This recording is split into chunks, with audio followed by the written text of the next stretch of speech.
നമസ്കാരം, രുചികയുടെ ലോകത്തിലേക്ക് എല്ലാവർക്കും ഒരിക്കൽ കൂടെ സ്വാഗതം. അപ്പോൾ ഇന്ന് നമ്മൾ ചോറിൻ്റെ കൂടെ ഒരു സൈഡ് ഡിഷ് ആയിട്ടാണ് വന്നിരിക്കുന്നത്. ഉരുളക്കിഴങ്ങും അതുപോലെ തന്നെ മുട്ടയും വെച്ച് ഒരു തോരനാണ്. എളുപ്പത്തിൽ ഉണ്ടാക്കിയെടുക്കാം. നമുക്ക് നോക്കാം ഇതെങ്ങനെയാണ് ഉണ്ടാക്കുന്നതെന്ന്.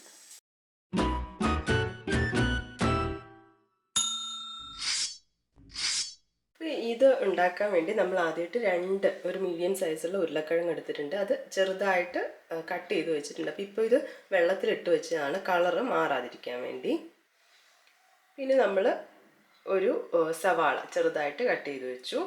ഇനി നമുക്ക് മെയിനായിട്ട് 2 മുട്ട വേണം, 1/2 ടീസ്പൂൺ കടുക്, 2 പച്ചമുളക്, കറിവേപ്പില, 1/4 ടീസ്പൂൺ മഞ്ഞൾപ്പൊടി, 1/2 ടീസ്പൂൺ മുളക് പൊടി, പിന്നെ ഉപ്പ് വേണം, അതുപോലെ തന്നെ ഓയിൽ. നമ്മളിപ്പോൾ ഇവിടെ വെളിച്ചെണ്ണ തന്നെയാണ് ഉപയോഗിക്കുന്നത്. നമ്മൾ ഇതുണ്ടാക്കാനായി പാൻ വെച്ചു. ഇതിലേക്ക് വെളിച്ചെണ്ണയാണ് ഒഴിക്കുന്നത്. ആദ്യം കടുക് ഇട്ട് പൊട്ടിക്കാം.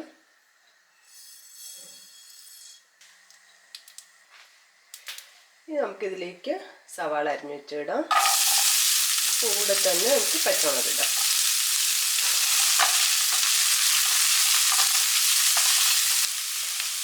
ഇനി നമ്മൾ കട്ട് ചെയ്ത ഉരുളക്കിഴങ്ങിന് ഞാൻ വെള്ളമൊക്കെ മാറ്റിയിട്ടുണ്ട്. അപ്പോൾ ഈ ഉരുളക്കിഴങ്ങ് കൂടെ ഇതിലേക്ക് ഇട്ട് കൊടുക്കാം. ഉരുളക്കിഴങ്ങ് നമ്മൾ നന്നായിട്ട് മുരിച്ചെടുക്കുകയാണ് ചെയ്യുന്നത്, അതുകൊണ്ടാണ് ഇപ്പം തന്നെ ഇട്ട് കൊടുക്കുന്നത്. ഉപ്പിട്ട് കൊടുക്കുകയാണ്. അതുപോലെ എടുത്തു വെച്ചിരിക്കുന്ന മഞ്ഞൾപ്പൊടി, മുളക് പൊടി, പിന്നെ കറിവേപ്പില നല്ലപോലെ ഒന്ന് ഇളക്കി മിക്സ് ചെയ്ത് കൊടുക്കാം.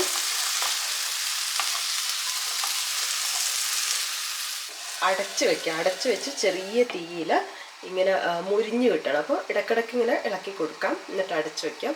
അങ്ങനെ ചെയ്തെടുക്കാം. അപ്പോൾ നമ്മൾ ഇടയ്ക്കിടയ്ക്ക് ഇളക്കി കൊടുത്തിട്ടുണ്ടായിരുന്നു. ഇത് നല്ലപോലെ മുരിഞ്ഞ് വന്നിട്ടുണ്ട് നമ്മളെ പൊട്ടറ്റോ. ഇനി നമ്മൾ ഇതിലേക്ക് മുട്ട പൊട്ടിച്ചൊഴിക്കുകയാണ്.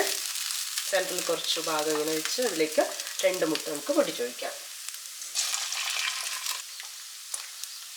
ഒരു പിഞ്ച് ഉപ്പ് ചേർക്കുന്നുണ്ട്. നമ്മൾ ആവശ്യത്തിന് ഉരുളക്കിഴങ്ങ് ചേർത്തിട്ടുണ്ട്, അതുകൊണ്ടാണ് ഒരു പൊടി മാത്രം. ഇനി നല്ലപോലെ ഒന്ന് ഇളക്കി കൊടുക്കാം. മുട്ട മാത്രം ഇളക്കിയതിന് ശേഷം നമുക്ക് ഇത് ഉരുളക്കിഴങ്ങിലേക്ക് ചേർക്കാം.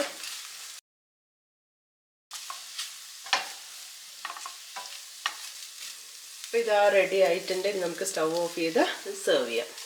അങ്ങനെ നമ്മുടെ ഉരുളക്കിഴങ്ങ് എഗ്ഗ് വെച്ച് തോരൻ റെഡി ആയിട്ടുണ്ട്. ഈസി ആയിട്ട് നമുക്ക് നല്ല ടേസ്റ്റോടെ തയ്യാറാക്കി എടുക്കാൻ പറ്റുന്നതാണ്. ചോറിനായാലും കഞ്ഞിക്കായാലും ഒക്കെ ഒരു അടിപൊളി കോമ്പിനേഷനാണ്. എല്ലാവരും ട്രൈ ചെയ്ത് നോക്കുക. ട്രൈ ചെയ്ത് നോക്കി നിങ്ങളുടെ അഭിപ്രായങ്ങളൊക്കെ അറിയിക്കുക. പുതിയൊരു വീഡിയോ കാണാം. അതുവരെ ബൈ.